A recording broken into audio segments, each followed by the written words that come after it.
So hello everyone. So it's today we're going to present our work on Unwinding simulated program call stacks in gem5. This work has been suffered by Rashid Al-Polypur, Johan Soderstrom, Peter Meng, and myself. I'm Yuan Yao, and we come from Southern University and Technical University of Berlin. So I realized that I cannot do the demos with you guys, but if you are interested in our work, we can take it offline. So the agenda of this talk consists of an introduction, design some preliminary results, and we will conclude. Yeah. So introduction. So one of the most critical challenges in gem5 full system mode is it's extremely difficult to sample simulated program call stacks. That is to say, most often gem5 operates silently, hiding which source line is being executed. You just launch your simulation without knowing actually what gem5 is doing in the background. And this makes debugging extremely hard because you don't know what your program is doing and what your hardware simulation is doing. So, for example, when a program incurs a segmentation fault, so it's difficult to tell where the problem happens. Is the problem happens due to your modification of the hardware, or is the problem happens due to some, user level program and bugs? So this is difficult to know. And to solve those problems, we need better mechanisms to evaluate the simulated program call stacks. We need to know which functions cause what, so that we can trace back what gem5 is doing, what the simulated program is doing. Right? And of course, there are some current efforts towards these directions. There are basically three current methods. The first one is we can infer call stacks from the gem5 debug flag execution or sub debug flags in this category. So this works fine in system emulation or in a system with statically linked binaries, but this does not work so good in gem5 full system mode. Why? Because in gem5 full system mode, what we give gem5 as the binary is actually the Linux kernel. So if we turn on execution all, actually everything will be based on the address space in the Linux kernel. So we cannot know actually what the program is, what the userland program actually is doing, and we cannot know the call stacks in userland programs. So basically what we got is a base in Linux kernel and the offset in your virtual address. And the second drawback of this way is it only shows the current function. You cannot know easily which function calls your current function. The second method to know call stacks in simulated program is through run GDB itself in gem5. This insanely increases simulation time. We have tried this out, and it takes more than 1 day to even load simple tables in the simulated GDB itself. So this is impossible to do. The last method is to attach to gem5's remote GDB port. So gem5 itself supports remote GDB. We can attach to gem5 remote GDB and start debug a simulated program. And this works fine, but does not actually support interpreting dynamic mapping.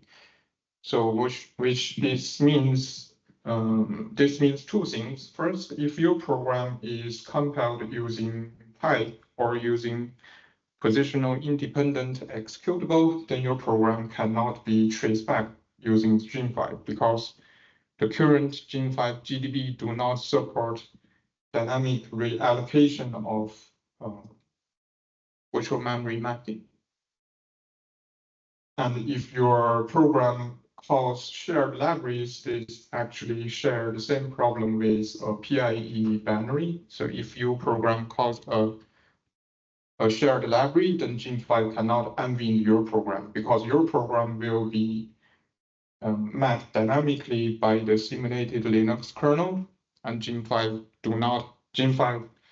remote GDB currently do not have a way to support interpreting a dynamically reallocated virtual memory space.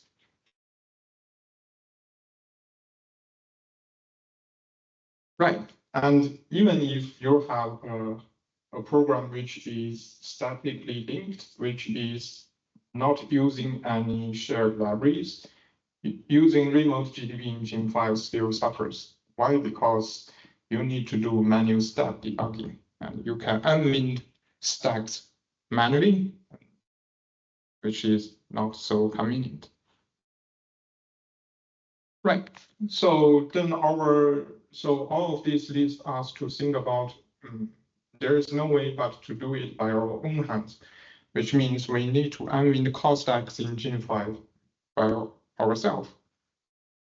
So to unwind program call stacks, we must know two things. The first one is we must know the start of a call stack. We need to know the so-called stack base. And the second piece of information is we need to know the return address. And this is usually saved 8 bytes on top of the stack base. So it looks very simple. Then the problem is, where is the stack base? This is the core of our work. So before GCC 4.6, so things are good. We have an easier life because the call stack base is saved in the register RBP, for example, in x86 architecture. So to unwind the call stack is nothing but we read out the RBP. But after GCC 4.6, the register RBP is not used to save call stack base anymore. The RBP is freed as a general purpose register. And as we see in this figure on our right-hand side, there is no RBP to tell us where the current stack begins. So then where is actually the stack base? So the stack base is stored instead in the so-called EH frames. EH frames stand out for exception handling frame. And this is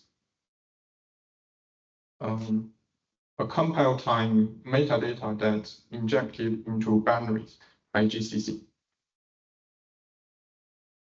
Yeah, so the purpose of a call frame or the purpose of an exception handling frame information is the following.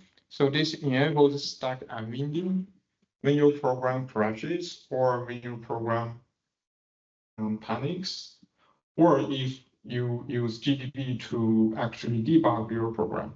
If you use GDB to debug your program, actually the GDB load the EH frame into GDB into the memory and unwind the call stacks there. So then this answered actually where is EH frames being different from RBP. RBP is a runtime register. You can read the content of there in runtime. So EH frame is not a runtime thing. EH frame is a compile time thing. So when you compile your program and GCC embed EH frame into your binary, and all your stack and winding information actually is saved there in EH frame. Yeah, so then it's once we know where the call stack is, once we know how where is the metadata to calculate the stack base of a call frame, then the remaining work is easier. We just need to have a way in gem5 to interpret EH frame. So gem5 need to support dynamic interpretation of EH frames. So EH frame consists of several things. The first thing is called common information entry. This is not so interesting. It's the header of your yield frame. What is more interesting is the so-called FDE, or frame description entry. So there is where the magic happens. So why? Because every call frame stack, every stack frame base can be actually dynamically calculated by the rules defined in FDE, and we have different rules for that. And so don't panic, we will have a small example to walk you guys through. So this is what looks like, this is what a CFA table or CFA rules looks like. So we have rules associated with each PC. That is to say, when we have when our program crashes, for example, if our program crashes at PC 1139, then we can use this rule to calculate back where the start of the stack begins. So the rule works in this way. To know the stack, to know the beginning of the stack, if our program crashes here, we need to read out RSP. And we need to add 8 on top of RSP. This is where our call frame starts, right? And knowing the start of the call frame is not enough. We also need to know where the return address is. And the return address is defined by this rule, offset -8. What this means is offset n, the value of the return address is located at the CFA plus n. So in this case, n equals to -8. So actually, so this is actually the first PC in a sample program, and we can see the first PC is actually doing nothing but reserve 8 bytes out of the call stack. So we are actually creating a dynamic variable which consists of 8 bytes. So of course, if our program crashes on the first instruction, the call stack is the RSP plus 8. And we can see the second instruction is actually doing nothing but reserve another 8 byte. So creating a second variable. So anyway, we can, once we know this table, once we know the CFA table, we can actually unwind the call stack of our program. Right, then we go to our design. So what we did is we built a gem5 module that can parse dwarf EH frame section. So remember, this section is in your binary. So we can actually load this binary into gem5, and we can use CFA rules introduced in the previous slides to unwind call stacks. Right. And to support periodical sampling, we defined 2 trigger events, or 2 ways to trigger call stack sampling. The first one is a tick event mode. We sample the call stack every X simulated ticks. And we can also do that in an instruction event mode. So we sample a simulated program call stacks every X committed instructions. Right, so the rationale of the tool works in the following way. When X event is triggered, we read the current RIP, we read the current PC, and we use the current PC to find which rule actually applies to the current PC, which FDA rules applies to the current PC. And we also read the needed registers out to calculate call stack starts for the current PC, defined by the FDA rules. These needed registers can be RSP, can be RBP, can be anything. So this is determined by GCC actually. And in this way, we can calculate back where the current stack begins. And once we know the current start of a stack, we can actually know the return address of the caller. because we know this return address information once we know the start of a stack. And once we know the address of a caller information, actually we can do this recursively. So we know the address of the caller information.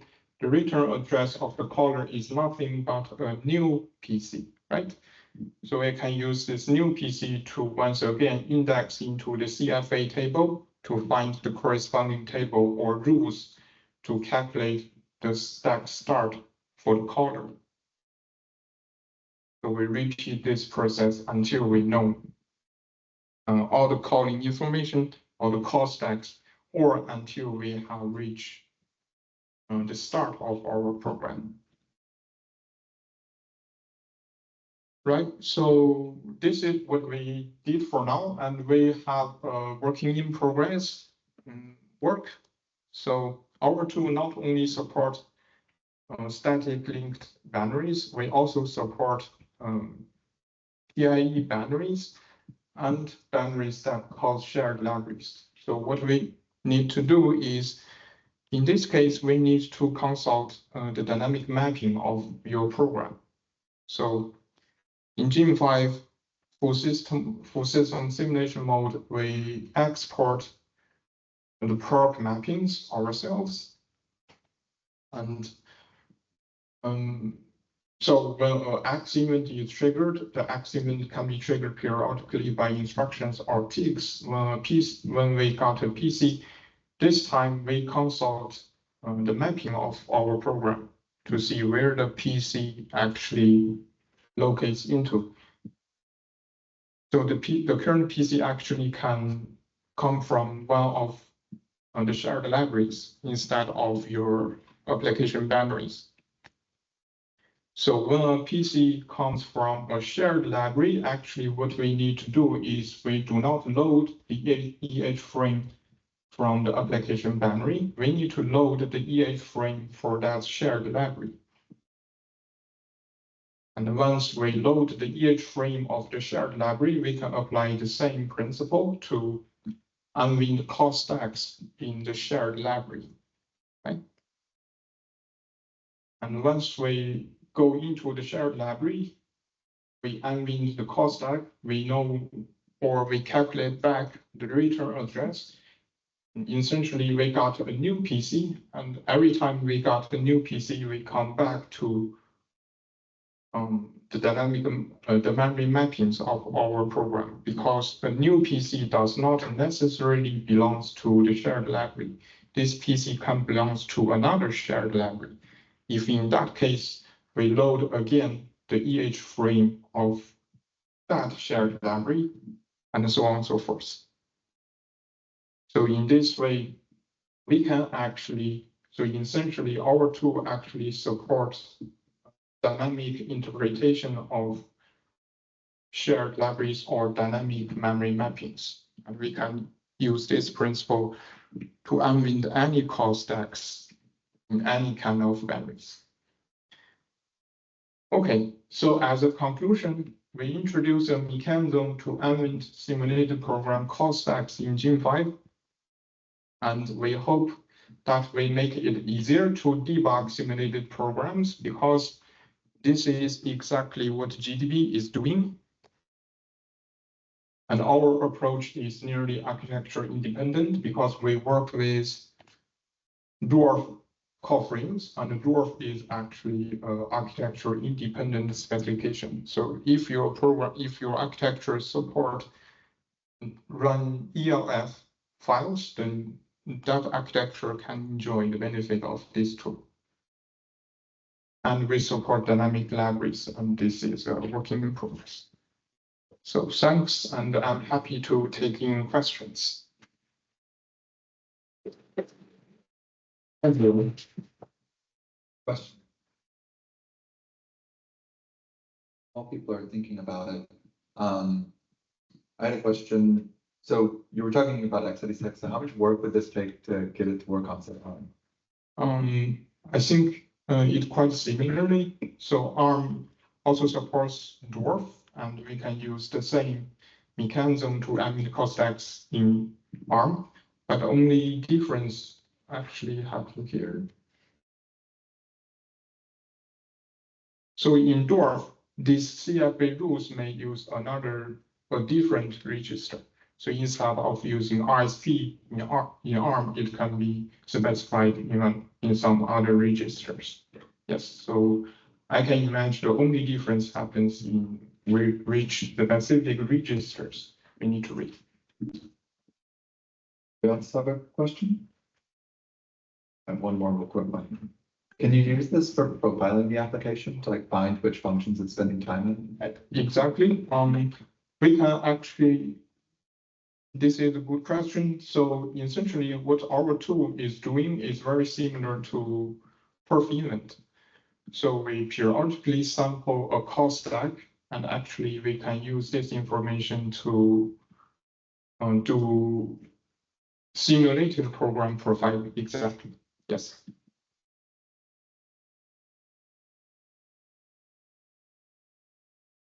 One more question.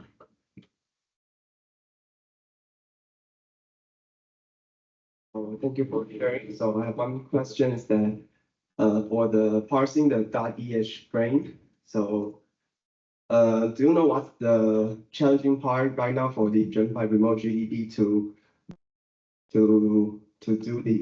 parse the .eh frame? Because if I understand correctly, for the gem5 model you propose basically just parsing the .eh frame to get call stack, and I assume this is what GDB could do because it will actually get the .eh frame too. Yeah. Yeah. Actually, I prepared them. So to show you guys why this does not work, but this demo itself does not work. But I can tell you what happens in remote GDB. So if you attach to a remote GDB and you press Ctrl+C to do stack debugging, you load the EH frame, but instead of loading your simulated binary EH frame, you load the EH frame of Linux kernel itself. This is because when they do full system simulation, the binary they give to gem5 is a Linux kernel. That's not like what we do for system emulation. We give directly the application binary to gem5. But in full system, the EH frame remote GDB interprets is the EH frame of Linux kernel. And currently, remote GDB does not support interpretation of shared libraries or type libraries. Yes. So the conclusion is remote GDB does not work. Okay, great. Thank you. Thanks.